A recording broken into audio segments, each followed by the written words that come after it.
And we have here today one of the cosplayers from ACParadise cosplaying as Natsuki from Summer Wars. Hi, Natsuki. And when Natsuki's here today, she's going to demonstrate us the Hanafuda game that was shown in the movie. So let's see how this works. What we have here is the limited edition Summer Wars Hanafuda set, all the way from Japan. It's got instructions in Japanese. Really complicated.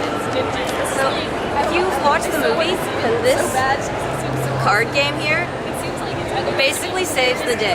It's great. So what we're going to do is we're going to do a little demonstration. So I've got my lovely volunteer Jason here. And what we're going to do is we're going to play a game. So Hanafuda has a lot of cards. There are 12 different suits, one for each month, January to December. And in these suits, there are 4 different types of cards. Okay. There are, at the top, there are the brights. There are 5 of them. They're the most rare. And then next, there are cards called tens. They're usually animal cards. And then next level, there's ribbons. So they've got ribbons on them. And at the bottom is chaff, which are not worth much. So the aim of this game is to form one of these winning combinations. There are a lot of possible combinations, but you need at least 3 brights, or at least 5 ribbons, or 5 tens, or 10 chaffs to get a winning combination.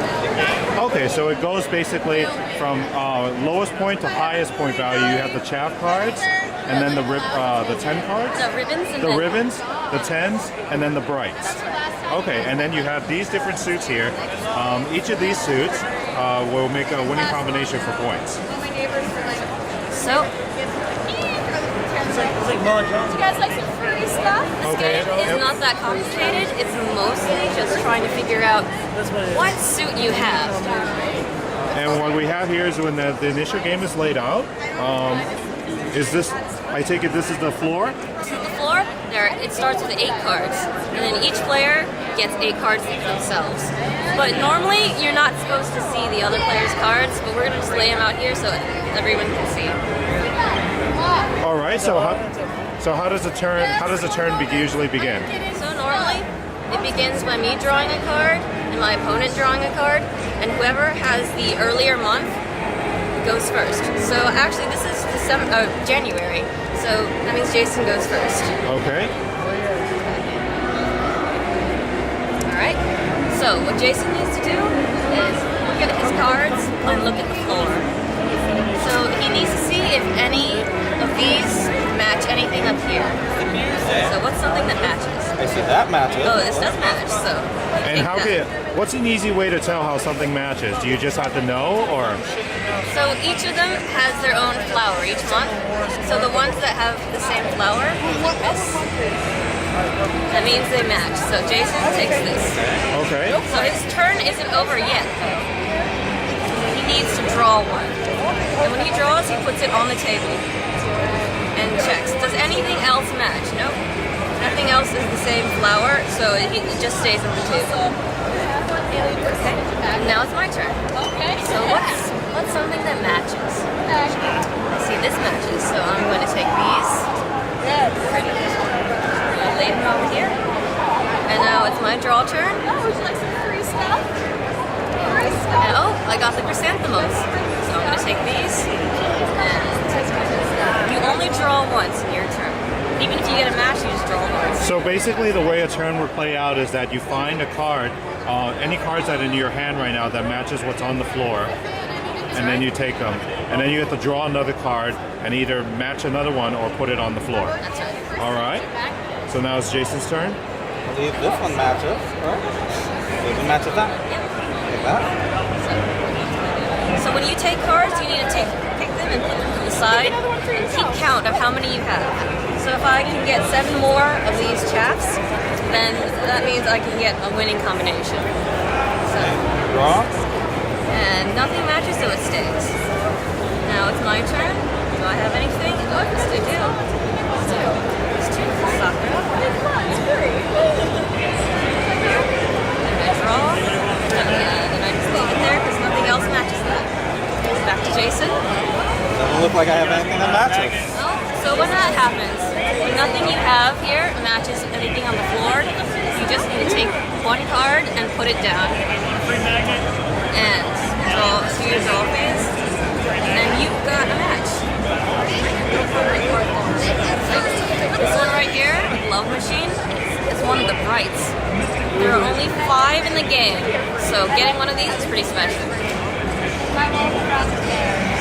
Oh, right. Now it's my turn. Do I have anything that matches?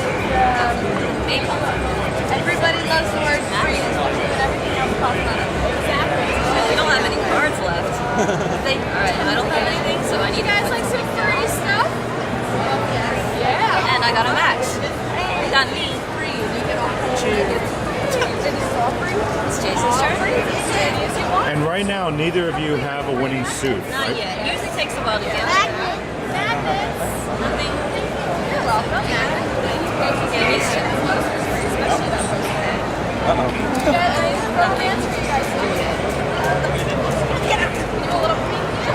Getting close. Getting so close. You're welcome. That looks interesting. No. You do it so easy. Because I've been doing it all day. It's out of sheer force of pride.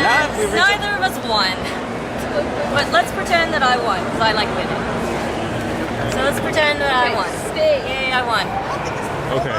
So now you have. Let's just pretend you had a winning. You had a winning suit there. That's 3 brights. 3 brights. Okay. So now what can you do? So now I can either say my favorite word, koi koi, or I can stop and take the points. So what happens when you koi koi? Do you just win? No, koi koi is actually it means you don't win. It means you continue playing. When you stop, that means you win. But when you koi koi, it means you have the chance to get more points. The only risk is your opponent has the chance to get double their points. Okay. So when you koi koi, you're basically holding your winning hand to try to make it even more awesome. Of course. Okay. It makes sense in the movie because they really wanted to get everything at once. So why not keep going? Get more. All right. So Bet it all. Okay, so let's say you koi koi'd now, and you're just gonna keep drawing. Then you just keep playing. Okay, and then let's say you koi koi'd, and then Jason had a winning hand. So let's say Jason got 5 tens. Okay. So now that you koi koi'd, and does he turn them in for points? So what happens is he can either koi koi 2, or he can keep going like I did.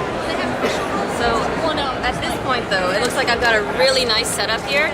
So he's gonna want to stop really soon, so I don't get even more points. Okay, so let's say, Jason will then turn in that hand.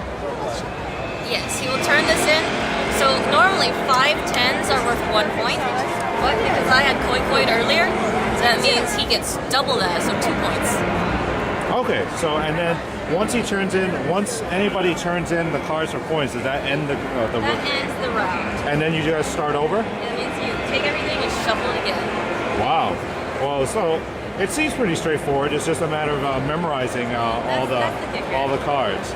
It's like, you look at a card and you're like, what is this? Now, where are the trap cards? Where's my mana cards? I need to tap my mana for this, right? Throw down a face down? All right. game. That's the Hanafuda tutorial. Thank you, Natsuki. Thank you for teaching me, Koi Koi Lady.